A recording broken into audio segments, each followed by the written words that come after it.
My name is Tufail Ahmed. I was born in India. Then I moved to Pakistan in 1958. I got into the civil service in Pakistan. I served there for 13 years, and out of that 4 years I worked in the United Nations headquarters in New York. And then I moved to Washington DC in 1973. And since then we are living here.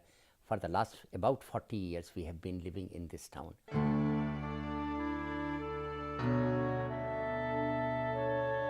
I think the 9/11 was a complete shock to me personally, because I never realized it will happen or the Muslims will do it. But unfortunately it happened, and it opened our eyes as to where we are living, what we are doing in this community. It gives us everything. It has been so helpful and cooperative.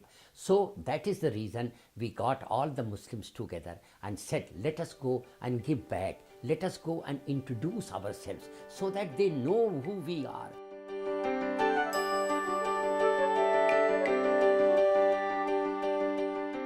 I think the value of volunteering is so important. Even in our religion, it is written that you should go and volunteer, go and help the people, because it is a part, the main purpose or the main guidance which we get from Quran and from our Prophet, that you go and help the people. It has come again and again. Go and share, go and feed the hungry people. There is a saint in Iraq, Abdul Qadir Jilani. He is a renowned scholar and saint. And what he said, it is beautiful. I did not get communion with God through fasting or through prayers. I got communion with God by feeding the hungry people.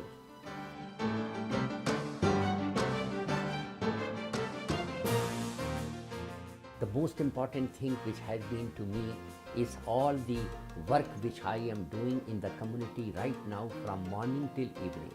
I am retired since 2000, but there has not been even one day of my active life in Washington. I go to office every day in the morning and come back in the evening and involved in community work. I think county executive has been very kind that he has given us this MCMF, which is a charitable organization, and that has been the organization which we have been sponsoring for all social work and cultural work. And therefore my motto is that so long as I am living, I can continue doing and bringing life, a better life and a better place in Montgomery County.